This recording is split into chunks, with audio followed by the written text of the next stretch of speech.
बागेश्वर बाबा यानी पंडित धीरेन्द्र शास्त्री, इनका अचानक से जो हृदय परिवर्तन हुआ है वो बेहद चौंकाने वाला है। और यही हृदय परिवर्तन पंडित धीरेन्द्र शास्त्री को जल्द ही एंटी नेशनल घोषित करवाने वाला है। आखिर उनकी हिम्मत कैसे हुई सरकार पर सवाल खड़ा करने की, वो भी मोदी सरकार पर।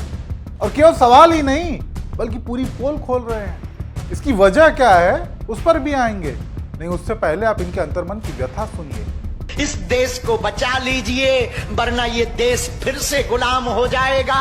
आज अमेरिका ने 50% टैरिफ लगाया है। देश का माहौल खराब किया जा रहा है, हिंदू मुसलमान करवाया जा रहा है। हम तिरंगे से प्यार क्यों ना करें? अरे हम भारत से प्यार क्यों ना करें? पहले किसी के ऊपर आपदा आती थी पूरा गांव खड़ा हो जाता था, कदम से कदम मिलाकर चलता था। अब तुम्हारे देश भारत में दारू महंगी नहीं है, सस्ती है, दवा महंगी हो गई है। आजकल बेरोजगारी पर चर्चा नहीं होती, देश को बढ़ाने पर चर्चा नहीं होती, युवाओं की बुद्धि शुद्धि पर चर्चा नहीं होती, संस्कार सुधार पर चर्चा नहीं होती। सुना आपने, देश की बागडोर मोदी जी के हाथों में है, लेकिन फिर भी शास्त्री जी कह रहे हैं कि देश को बचा लो। यहां तक कह रहे हैं कि बचा लीजिए नहीं तो देश फिर से गुलाम हो जाएगा। यही नहीं, बीजेपी के हिंदू मुसलमान वाली राजनीति की भी पोल खोलकर रख दी, ये कहते हुए कि देश का माहौल खराब किया जा रहा है, वो भी हिंदू मुसलमान के जरिए, जबकि इनका खुद का मकान उसी हिंदू मुसलमान वाली नींव पर टिका हुआ है।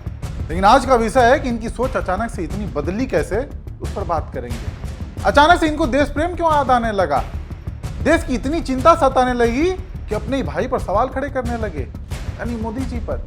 मेरे छोटे भाई धीरेन्द्र शास्त्री जी काफी समय से देश में एकता के मंत्र को लेकर लोगों को जागरूक करते रह रहे हैं। जी हाँ, इन बाबाओं को यहाँ तक पहुँचाने में किसी और का नहीं बल्कि इसका पूरा श्रेय बीजेपी को जाता है। उनके हर एक एजेंडे को ये लोग फॉलो करते रहे, खुलेआम अंधविश्वास फैलाते रहे, हिंदू मुसलमान करते रहे, लेकिन मोदी सरकार ने इन पर किसी तरीके का कोई रोक नहीं लगाया, बल्कि और प्रचारित किया। मोदी जी ने तो बाकायदा मंच साझा किया बाबा लोगों के साथ, धीरेन्द्र शास्त्री को अपना भाई बताया। कहने का तात्पर्य है इन बाबा लोगों को सरकार और बीजेपी जैसी पार्टी और उसके समर्थकों का पूरा सपोर्ट मिला। लेकिन अब कुछ ही दिनों में आपको यही समर्थक ऐसे बाबाओं को एंटी नेशनल बताते हुए दिखेंगे, अगर धीरेन्द्र शास्त्री लगातार सरकार पर ऐसे सवाल खड़े करते रहे तो।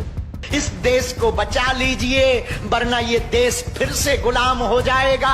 आज अमेरिका ने 50% टैरिफ लगाया है।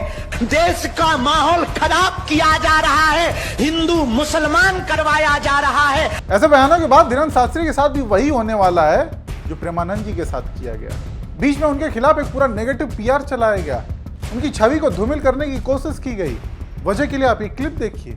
आ रहा है तो राधा कृष्ण सजा के खड़े कर दिए गए, वो नाच रहे हैं। ऐसा कौन विश्व में पदाधिकारी पैदा हो गया जिसके स्वागत में राधा कृष्ण नचे?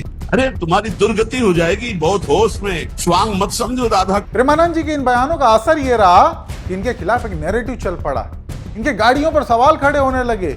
ये संत हैं और बड़ी बड़ी गाड़ियों में घूमते हैं, लग्जरी सुविधाओं का लाभ उठाते हैं, इनकी यात्रा को लेकर सवाल उठने लगे और भी पता नहीं क्या क्या। क्यों? क्योंकि प्रेमानंद जी की बातें कई लोगों के मन मुताबिक नहीं आ रही थी, इसलिए उनको ट्रोल किया जाने लगा, जबकि उन्होंने तो सीधे सीधे कभी सरकारी व्यवस्थाओं का जिक्र तक नहीं किया। लेकिन यहाँ तो धीरेन्द्र शास्त्री सीधे सीधे मोदी सरकार पर सवाल खड़े कर रहे हैं, बेरोजगारी की बात कर रहे हैं, महंगाई की बात, और तो और ट्रंप के टैरिफ को लेकर भी सवाल। जबकि एक समय याद होगा आप लोगों को, जब भी किसी राज्य में चुनाव हुआ करता था उससे ठीक कुछ महीने पहले ही ये बीजेपी का हिंदुत्व का झंडा लेकर वहां पहुंच जाते थे, वो चाहे मध्य प्रदेश हो या फिर दिल्ली या कोई और राज्य। लेकिन अब जब बिहार विधानसभा चुनाव सिर पर है, ऐसे में बाबा का सरकार से सवाल पूछने वाला ऐसा बयान आना बेहद चौंकाने वाला है। और अगर इनके ये बयान ऐसे निरंतर आते रहे तो दिन दूर नहीं जब ये भी एंटी नेशनल की लिस्ट में शामिल हो जाएंगे। आप किसानों को ही देख लीजिए, जब तक सरकार का समर्थन करते रहे, उनकी नीतियों को लेकर समर्थन करते रहे, तब तक सचंगा सी। लेकिन जब उसी सरकार की कोई नीति से असहमत होकर आवाज उठाई तो उन्हें क्या क्या नहीं बताया गया, खालिस्तानी, देशद्रोही, एंटी नेशनल। और ये करने वाले लोग थे कौन?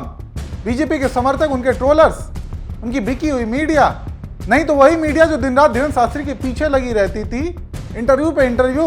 आज वो धीरेन्द्र शास्त्री के ऐसे बयानों पर क्यों मौन है? धीरेन्द्र शास्त्री की बातें आप लोगों तक क्यों नहीं पहुंची? क्यों?